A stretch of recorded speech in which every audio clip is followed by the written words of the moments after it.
Hello bakers, welcome back to the Cakers channel. Thank you very much for joining me today. In this video, we're going to be learning how to apply a stencil pattern to a cake, how to add sprinkles to a cake, how to stamp a name into a decorated cake board, and much more.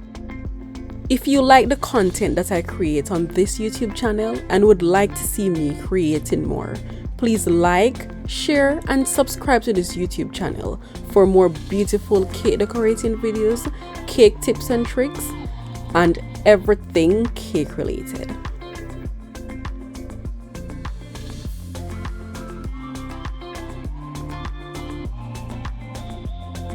We're starting this video off with a cake that's already filled and crumb coated. If you'd like to see in details how I fill, stack, and crumb coat my cakes, I will leave a link to that video in this video and in the description box below. So please click it and keep watching. So before we put a final coat onto our cake, we need to get the perfect color. We're using today the Wilton brand color teal. I'm going to add a bit of that. I'll also add some color mill teal and a tiny drop of black so I can get the color that I want.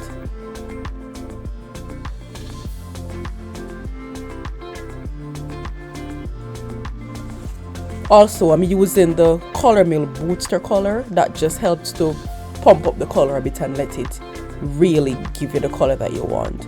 Also, after thoroughly mixing in the colors, I'm going to pop the buttercream in the microwave for a few seconds just to let the color blend in really well.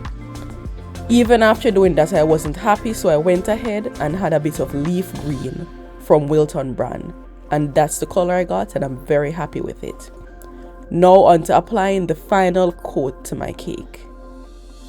As you can see, the buttercream was not sticking to the cake because of the condensation that was coming on the cake because it was sitting on the counter for too long while I was mixing up my buttercream.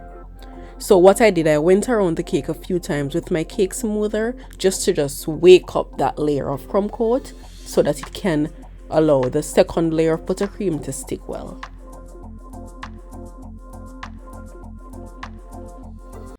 My cake was very chilled, so this step was very easy.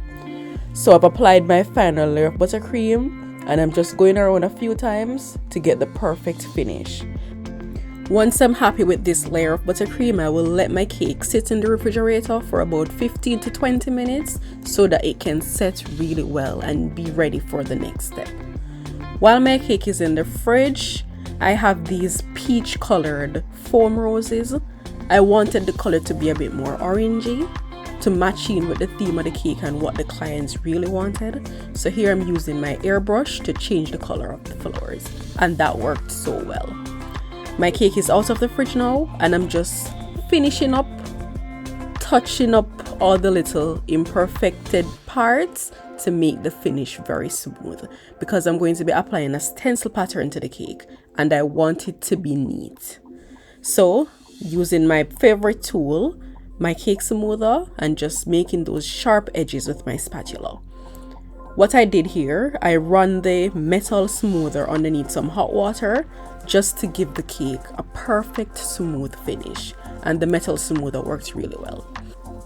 My cake did go back in the refrigerator till the buttercream can set up for about another 10 minutes. You don't want the cake to be frozen or be really cold for this step. If it is too cold, the stencil pattern will just peel off when you're taking the stencil off the cake. So as you can see, I wrapped the stencil around my cake and I'm carefully using my spatula to put the buttercream in all those spaces and just fill them out carefully. What I'll do next, I'll just use my cake smoother again and I'll carefully remove the excess buttercream from the stencil pattern, and then I'll peel away and reveal the beautiful pattern. So you don't want to remove all of the buttercream, just make it neat. Take off all the excess and leave a little on top so that the stencil pattern is not too flat onto the cake, but just look and you'll see what I'm talking about.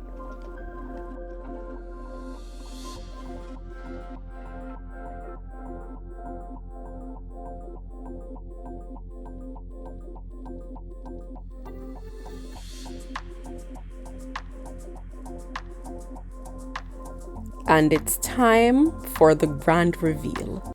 Just look at that pattern when I peel the stencil off. And that is what we want our stencil to look like. Seeing that most of the cake is covered, I'll just wrap a small part of the stencil around the next portion of the cake that needs to be covered. And then I'll repeat the same step. You want to be extra careful at this point because you don't want to disturb the stencil pattern that you already applied to the next half of the cake. So just take your time and repeat the step and it will be beautiful. So always remember to chill your cake between each step. So I did put it in the fridge again for another 5 to 10 minutes just to let my stencil pattern firm up a bit. If I was to touch the cake with that soft buttercream, all my fingerprints would have been in it and it would have ruined my cake design. So here I am applying some edible gold leaf to the cake and just using a little tiny brush that I use only for my cakes to just press them into the cake a bit and let it become a part of the design and not just hanging off the cake. So a little tip for applying small sprinkles to your cake like I'm doing now. Just rub a bit of Crisco shortening to your fingers and just use your finger, dap it on the sprinkles and then put it on the cake, and it works really well. I went ahead and I wrapped the cake board with some fondant and then I used some sweet stamp. They are like sweet stamp but it's not the brand. I think it's the PME brand of cake stamps, and I just stamped the celebrant name onto the cake. I wanted to paint in the name gold, however the gold paint wasn't working for me or my brush was a bit too big. So what I went ahead and do, I just pour some gold sand, edible sand, it's just gold sugar basically, into the stamp and just use a brush to fill it all out, and it's looking beautiful. Then I topped it off with my beautiful roses. Here I am doing all the finishing touches to the cake, so just putting on some gold balls. These are not edible, these are just some gold balls that I bought off Amazon. My beautiful cake topper. I definitely want to hide the insertion points of the roses, so I'm using some buttercream and a 1M piping tip just to put some beautiful piped patterns on the cake just to elevate the look a bit. I'll then go ahead and put some sprinkles in those stars just to make the cake pop.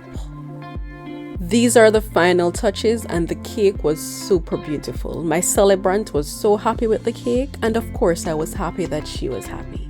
If you liked this video, please like, share and subscribe to this YouTube channel for more beautiful cake decorating videos. Until next time, keep on baking.